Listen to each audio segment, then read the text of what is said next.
কথা প্রসঙ্গে কিংবা বিনা প্রসঙ্গে অনেক সময় আমরা অন্যকে নানান প্রশ্ন করি, তবে সব প্রশ্ন সবাইকে করতে নেই, সব কথা সবাইকে বলতে নেই। আলাপে এই সীমা মেনে চলাটা খুবই জরুরি। অনেক প্রশ্ন বিব্রতকর পরিস্থিতির সৃষ্টি করে, অনেক কথা অন্যের মনে আঘাত দেয়। চলুন জেনে নিই যে প্রশ্নগুলো মানুষকে কখনোই করা উচিত নয়। বিয়ে করছেন কবে? একটা নির্দিষ্ট বয়সে বিয়ে করাটা সমাজের প্রচলিত রীতি, তবে সবাইকেই যে একই ধাঁচে চলতে হবে তা কিন্তু নয়। পরিচিত কেউ বিয়ে করলে আপনি তার সময় মতো জানতেই পারবেন। এ নিয়ে বাড়তি উৎসাহ দেখানোটা অভদ্রতা। কে কখন বিয়ে করবেন, আদৌ করবেন কিনা, এসব প্রশ্নের মাধ্যমে আপনি কিন্তু নিজেকেই বিবেচনাবোধহীন মানুষ হিসেবে উপস্থাপন করছেন। অবিবাহিত নারীকেই অধিকাংশ ক্ষেত্রে এসব প্রশ্নের সম্মুখীন হতে হয়। তিনি উচ্চশিক্ষিত হলে তার শিক্ষার প্রতি নেতিবাচক ইঙ্গিত করেন কেউ কেউ। অবিবাহিত নারীর মা বাবাও রেহাই পান না। এসব প্রশ্ন এবং বাক্য কোনোটাই সুরুচির পরিচায়ক নয়। বাচ্চা নিচ্ছেন কবে?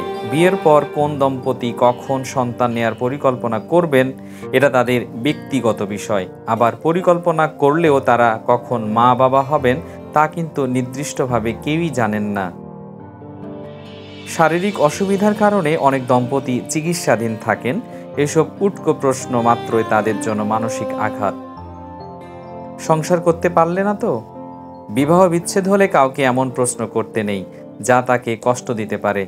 পুনরায় বিয়ে করার জন্য চাপ দেওয়াও ঠিক না। এগুলো সবই ব্যক্তিগত বিষয়। বেতন কত কিংবা চাকরি ছাড়লে কেন? নানা কারণে মানুষ চাকরি ছাড়েন। এ নিয়ে প্রশ্ন করার কিছু নেই। নতুন চাকরিতে তিনি বাড়তি সুবিধা পাচ্ছেন কিনা এ নিয়ে অতিরিক্ত উৎসাহ দেখানোটা অনুচিত। তবে নিজের বা আপনজনের ওই ধরনের চাকরির ইচ্ছা থাকলে বিস্তারিত জিজ্ঞেস করাটা দোষের কিছু না। সেক্ষেত্রে আপনি এত কেন প্রশ্ন করছেন তা আগেই জানিয়ে রাখুন, তাহলে যাকে প্রশ্ন করছেন তিনি আর বিব্রত হবেন না।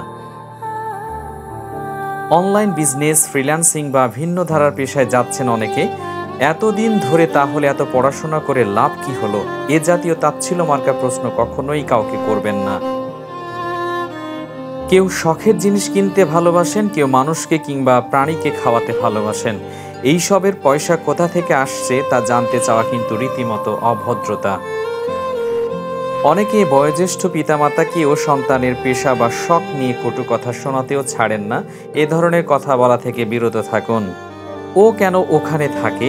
সন্তানের বিয়ের পর তিনি মা বাবার সঙ্গে না থাকলে যে তাদের অবহেলা করছেন এমন ভাবাটা ভুল। মা বাবা বা শ্বশুর শাশুড়ির সঙ্গে থাকা না থাকাটা তাদের পারিবারিক বিষয়। অনেক ক্ষেত্রে শহুরে জীবনযাপনে অনভ্যস্ত মা বাবা সন্তানের থেকে দূরে নিজের গ্রামে থাকতেই স্বাচ্ছন্দ্য বোধ করেন। আবার সন্তান দেশের বাইরে চলে গেলেই যে মা বাবাকে ফেলে চলে গেল এই ভাবনাটাও ঠিক নয়। তোমরা তো আরামে আছো আর বুড়ো মানুষ কষ্ট করে মরছেন, এ জাতীয় কথা বলবেন না। ওই মা বাবাকেও বলবেন না ও আপনাদের সঙ্গে কেন থাকলো না। তুলনামূলক আলোচনা বা প্রশ্ন, আমার এটা হয়ে গেছে, অমুকের ওইটা প্রায় হয়ে গেছে, আপনার কদ্দূর, মোটা হয়ে যাচ্ছেন কেন, কিংবা সহায় সম্পত্তি, সন্তানের পড়াশোনা বা সাফল্য প্রভৃতি বিষয়ে নেতিবাচকভাবে প্রশ্ন করেন অনেকেই। এসব ঠিক নয়।